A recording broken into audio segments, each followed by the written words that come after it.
amigos e amigas, meu nome é Anderson Garcia, nós somos do canal Brasil dos Brasileiros e nós estamos no segundo vídeo para tratar sobre o assunto: por que os brasileiros pagam tão caro por produtos tão ruins? No vídeo passado nós falamos que isso aí já vem de muito tempo, né? Desde o Brasil colônia. E hoje nós vamos falar sobre 3 importantes fases da economia brasileira e aí a gente vai entender um pouquinho mais sobre esse assunto, tá ok? Vamos lá? Esse vídeo é só para dar uma pincelada sobre o assunto. Eu não tenho pretensão de esgotar esse assunto, porque ele é muito extenso. Daria para fazer um mestrado ou doutorado, dá para fazer uma tese, dá para fazer um semestre de faculdade de economia falando só sobre isso. A gente só vai tocar em alguns pontos, tá? Lembrando que ninguém é obrigado a vender nem caro nem barato. O que regula o mercado são 3 principais fatores: a necessidade, a oferta e principalmente o consumidor. Você talvez não saiba, mas quem é o dono do mercado é o consumidor. Se o consumidor não comprar, vão ter que baixar o preço. E é assim que funciona, é a lei da oferta e da procura. Para entender melhor esse assunto, nós vamos falar sobre as 3 principais fases da economia brasileira. A primeira delas é a fase da proibição. Você sabia que no Brasil colônia era proibido fabricar qualquer coisa, porque a coroa portuguesa tinha medo que o Brasil se tornasse independente financeiramente e, sendo assim, ele poderia se tornar independente politicamente. Isso se deu até 1808.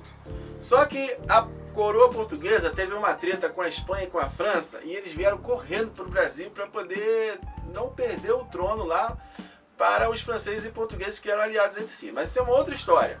O lance interessante é que quando eles vieram para o Brasil, chegou aqui, eles não tinham nada para comprar. Nem um famoso papel higiênico fabricava aqui. Tudo vinha da Europa, que estava numa efervescência lá, que estava meio estranho para comprar, fazer comércio, porque Portugal estava meio arranhado lá com a Espanha e França, mas ela tinha um aliado, que era a Inglaterra. Então o segundo período foi o período da implantação, onde aí virou totalmente ao contrário. A coroa portuguesa incentivou as pessoas a construir e fabricar coisas aqui para suprir suas necessidades, já que agora eles estavam morando aqui.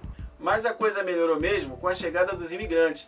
Com eles vieram carpinteiros, marceneiros, ferreiros, tecelões. E aí eles começaram a dar uma incrementada na indústria com novas tecnologias, novas formas de produção.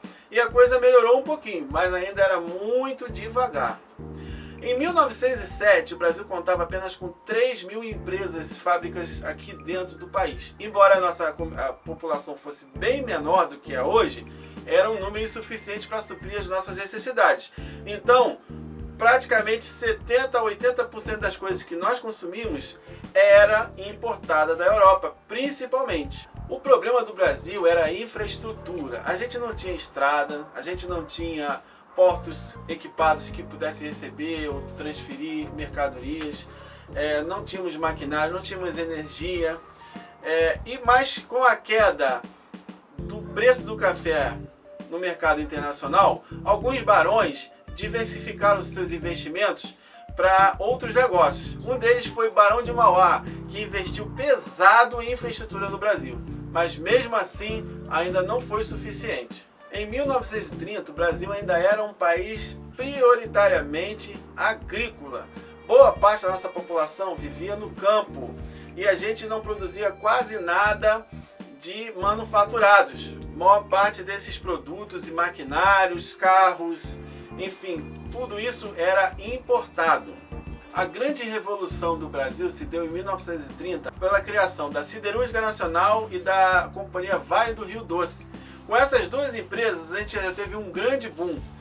De 1930 até 1956 foram criadas diversas empresas aqui. Entre os governos Vargas e JK, o governo brasileiro fez um programa de incentivo a multinacionais virem fabricar seus produtos aqui no Brasil. Antes disso, elas exportavam dos seus países de origem para nós. Aí então o governo brasileiro fez uma proposta de que todo o produto que fosse fabricado aqui era quase que proibido importar. Isso criou uma bolha enorme de tecnologia em que nós nos enfiamos e a gente ficou meio que isolado do mundo por causa disso. Devido a isso, mesmo os produtos sendo fabricados no Brasil, pela ausência de concorrência de multinacionais ou de produtos importados, nós continuávamos pagando muito caro pelos produtos aqui fabricados, uma margem assustadoramente alta. E isso acontecia porque as multinacionais queriam enviar seus dividendos, ou seja, os seus lucros, para suas sedes. E a gente era um país conhecidamente um povo que gostava de pagar caro. Nós somos o antagônico da China. É assim, na China vende barato e no Brasil se vende caro. E é assim que funciona. Então, boa parte desse valor acima do normal cobrado pelas multinacionais eram enviados para os seus países de origem. Na década de 80 aconteceu um fenômeno muito interessante que de certa forma ajudou a gente a abrir os olhos. Nós conhecemos um vizinho chamado Paraguai. E muita gente ia lá comprar a famosa muamba no Paraguai e vender aqui. Por exemplo, se comprava um relógio no Paraguai a um determinado valor, vendia-se 10 vezes mais caro aqui e ainda ficava mais barato do que nas lojas. Às vezes, metade do preço. E às vezes, esse produto tinha uma qualidade até superior do que era oferecido de uma loja. Exceto que a gente sabe que as histórias de produtos do Paraguai são de não ter garantia e a qualidade relativamente precária. Mas mesmo assim, era compensador comprar alguns utensílios. Estou falando isso financeiramente falando. Você pagava talvez R$100 num relógio que vinha do Paraguai e esse relógio era oferecido numa loja talvez por R$300 a R$400. E como você sabe disso? Eu tinha pessoas que eram próximas a mim, vizinhos, que compravam lá e eu comprava deles. E eram produtos relativamente bons, tá? A gente sabe que quando a gente super protege nossos filhos, eles se tornam pessoas fracas no futuro, sem condições de reagir às adversidades da vida, não é mesmo? Alguns dizem que a gente tem até que dificultar algumas coisas para eles se tornarem fortes futuramente. E exatamente foi isso que aconteceu com a indústria brasileira. A indústria brasileira não estava preparada para a concorrência. E sabe qual foi o resultado disso?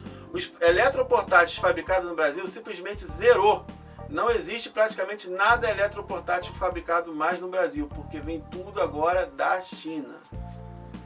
Com esse advento do Paraguai, nós percebemos que a gente estava pagando até 10 vezes mais caro por produtos fabricados aqui no Brasil. Tudo bem que a gente entende que a mão de obra na China é extremamente barato, mas nada justifica nós pagarmos 20 vezes, 10 vezes o valor de um produto fabricado aqui no Brasil, que muitas vezes era inferior aos que eram fabricados lá. Nós sabemos que a taxa tributária no Brasil e impostos é muito alta, uma das mais altas ou a mais alta do mundo. Mas não justifica, porque quando nós tiramos os impostos, os produtos continuam ficando mais caros do que o vendido no exterior.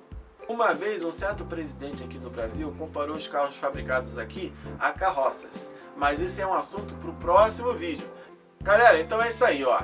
Se inscreva no canal, curte e compartilha, porque esse assunto é muito importante. Nós precisamos analisar isso a fundo para que a gente possa mudar a nossa história. Quem não conhece o seu passado não vai melhorar o seu futuro, tá ok? Um abraço forte para todo mundo. Tchau!